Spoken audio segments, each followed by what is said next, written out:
A Ghost Story by Mark Twain, narrated by Otis Jiry. I took a large room far up Broadway in a huge old building whose upper stories had been wholly unoccupied for years until I came. The place had long been given up to dust and cobwebs, to solitude and silence. I seemed groping among the tombs and invading the privacy of the dead that first night I climbed up to my quarters.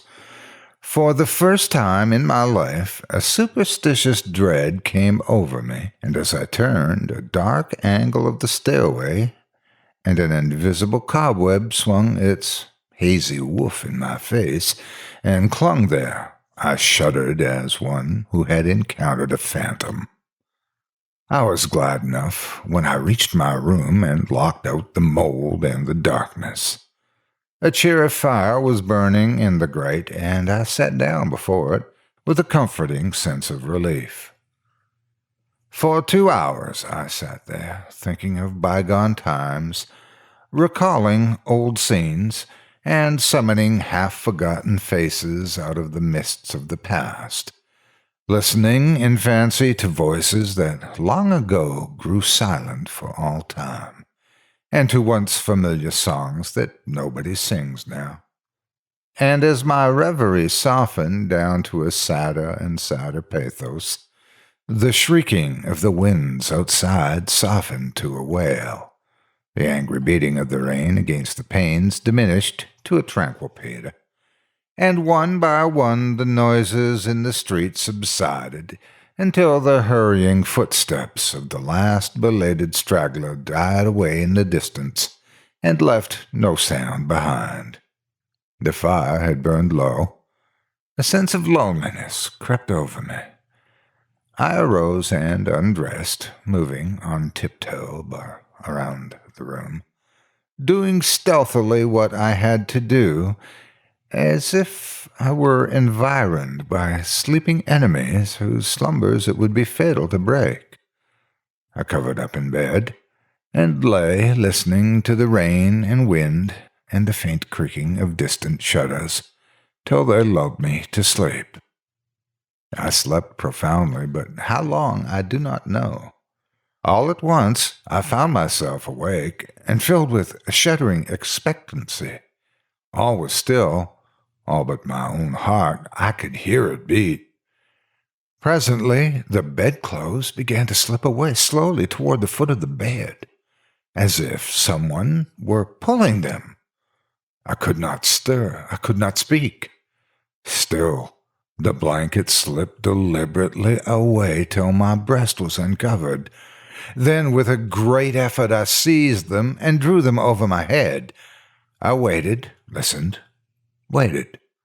Once more that steady pull began, and once more I lay torpid, a century of dragging seconds till my breast was naked again.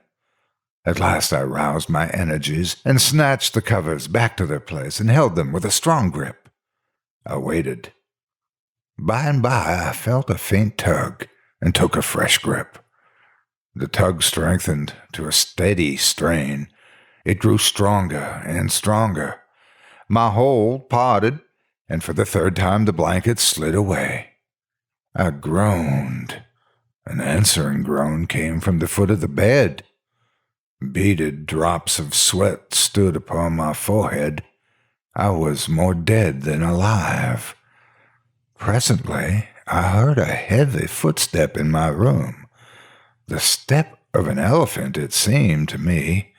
It was not like anything human, but it was moving from me. There was relief in that. I heard it approach the door, pass out without moving bolt or lock, and wander away among the dismal corridors, straining the floors and joists till they creaked again as it passed, and then silence reigned once more. When my excitement had calmed, I said to myself, "This is a dream, simply a hideous dream." And so I lay thinking it over until I convinced myself that it was a dream, And then a comforting laugh relaxed my lips, and I was happy again. I got up and struck a light, and when I found that the locks and bolts were just as I had left them, another soothing laugh welled up in my heart and rippled from my lips. I took my pipe and lit it, and was just sitting down before the fire when down went the pipe out of my nerveless fingers. The blood forsook my cheeks, and my placid breathing was cut short with a gasp. In the ashes, on the hearth, side by side with my own bare footprint, was another, so vast in comparison mine was but an infant's. Then I had had a visitor, and the elephant tread was explained. I put out the light and returned to bed, palsied with fear. I lay a long time peering into the darkness and listening. Then I heard a grating noise overhead, like the dragging of a heavy body across the floor. Then the throwing down of the body and the shaking of my windows in response to the concussion. In distant parts of the building I heard the muffled slamming of doors. I heard at intervals stealthy footsteps creeping in and out among the corridors and up and down the stairs. Sometimes these noises approached my door, hesitated, and went away again. I heard the clanking of chains faintly in remote passages, and listened while the clanking grew nearer, while it wearily climbed the stairways, making each move by the loose surplus of chain that fell with an accented rattle upon each succeeding step as the goblin that bore it advanced. I heard muttered sentences, half-uttered screams that seemed smothered violently, and the swish of invisible garments, the rush of invisible wings. Then I became conscious that my chamber was invaded, that I was not alone. I heard sighs and breathings above my bed, and mysterious whisperings. 3 little spheres of soft, phosphorescent light appeared on the ceiling directly over my head, clung and glowed there a moment, and then dropped. 2 of them upon my face and 1 upon the pillow. They splattered liquidly and felt warm. Intuition told me they had turned to gouts of blood as they fell. I needed no light to satisfy myself of that. Then I saw pallid faces, dimly luminous, and white, uplifted hands floating bodiless in the air, floating a moment and then disappearing. The whispering ceased, and the voices and the sounds, and a solemn stillness followed. I waited and listened. I felt that I must have light or die. I was weak with fear. I was slowly raised myself towards a sitting posture, and my face came in contact with a clammy hand.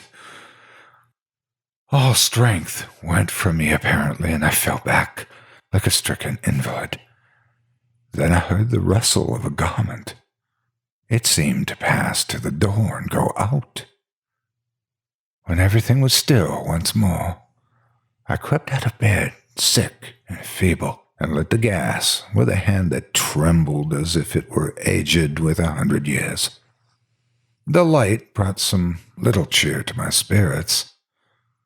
I sat down and fell into a dreamy contemplation of that great footprint in the ashes.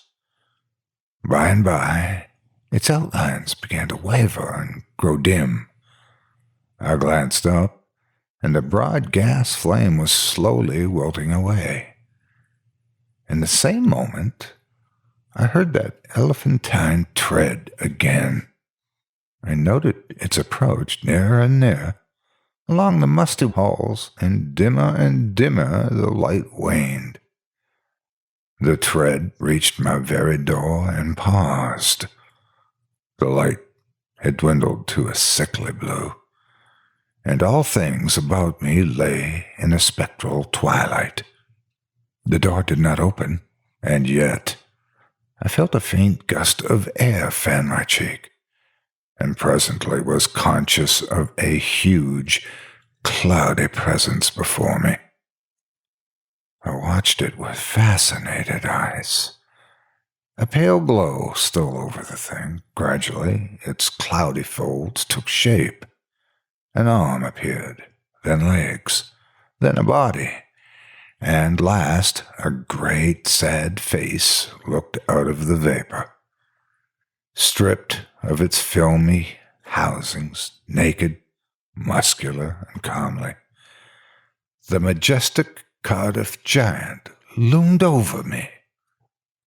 All my misery vanished, for a child might know that no harm could come from that benignant countenance. My cheerful spirits returned at once, and in sympathy with them the gas flamed up brightly again. Never a lonely outcast was so glad to welcome company as I was to greet the friendly giant. I said, "Why, is it nobody but you? Do you know I have been scared to death for the last 2 or 3 hours? I am most honestly glad to see you. I wish I had a chair. Here, don't try to sit down on that thing." But it was too late. He was in it before I could stop him, and down he went. I never saw a chair shivered so in my life. Stop, you'll ruin it." Too late again. There was another crash, and another chair was resolved into its original elements. "Confound it! Haven't you got any judgment at all? Do you want to ruin all the furniture in this place? Here, you petrified fool!" But it was no use. Before I could arrest him, he had sat down on the bed, and it was a melancholy ruin. Now, what sort of way is that to do? First, you come lumbering about the place, bringing a legion of vagabond goblins along with you to worry me to death, and then when I overlook an indelicacy of costume, which would not be tolerated anywhere by cultivated people, except in a respectable theater, and not even there if the nudity were of your sex, you repay me by wrecking all the furniture that you can find to sit down on. And why will you? You damage yourself as much as you do me. You have broken off the end of your spinal column and littered up the floor with chips of your hams till the place looks like a marble yard. You ought to be ashamed of yourself. You are big enough to know better. Well, I will not break any more furniture. But what am I to do? I have not had a chance to sit down for a century. And the tears came into his eyes. "Poor devil," I said. "I should not have been so harsh with you. And you are an orphan, too, no doubt. But sit down on the floor here. Nothing else can stand your weight. And besides, we cannot be social with you way up there above me. I want you down here where I can perch on this high counting-house stool and gossip with you face to face." So he sat down on the floor and lit a pipe, which I gave him, threw one of my red blankets over his shoulders, inverted my sitz-bath on his head, helmet fashion, and made himself picturesque and comfortable. Then he crossed his ankles while I renewed the fire and exposed the flat honeycomb bottoms of his prodigious feet to the grateful warmth. "What is the matter with the bottom of your feet and the back of your legs, that they are so gouged up?" "Infernal chilblains. I caught them clear up to the back of my head, roosting out there under Newell's farm. But I love the place. I love it as one loves his old home. There is no peace for me like the peace I feel when I am there." We talked along for half an hour, and then I noticed that he looked tired and spoke of it. "Tired?" he said. "Well, I should think so. And now I will tell you all about it, since you have treated me so well. I am the spirit of the petrified man that lies across the street there in the museum. I am the ghost of the Cardiff giant. I can have no rest, no peace, till they have given that poor body burial again. Now, what was the most natural thing for me to do to make men satisfy this wish? Terrify them into it. Haunt the place where the body lay. So I haunted the museum night after night. I even got other spirits to help me. But it did no good, for nobody ever came to the museum at midnight. Then it occurred to me to come over this way and haunt this place a little. I felt that if I ever got a hearing, I must succeed, for I had the most efficient company that perdition could furnish. Night after night, we have shivered around through these mildewed halls, dragging chains, groaning, whispering, tramping up and down stairs till, to tell you the truth, I am almost worn out. But when I saw a light in your room tonight, I roused my energies again and went at it with a deal of the old freshness. But I am tired out, entirely fagged out. Give me, I beseech you, give me some hope. I lit off my perch in a burst of excitement and exclaimed, "This transcends everything! Everything that ever did occur! Why, you poor blundering old fossil, you have had all your trouble for nothing. You have been haunting a plaster cast of yourself. The real Cardiff giant is in Albany."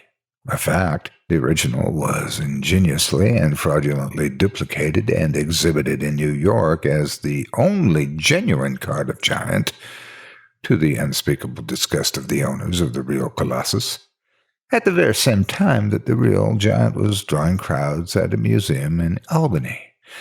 Confound it, don't you know your own remains? I never saw such an eloquent look of shame, of pitiable humiliation overspread a countenance before. The petrified man rose slowly to his feet and said, "Honestly, is that true?" "As true as I am sitting here." He took the pipe from his mouth and laid it on the mantel, then stood irresolute a moment, unconsciously from old habit, thrusting his hands where his pantaloons' pockets should have been, and meditatively dropping his chin on his breast, and finally said, "Well, I never felt so absurd before. The petrified man has sold everybody else, and now the mean fraud has ended by selling its own ghost.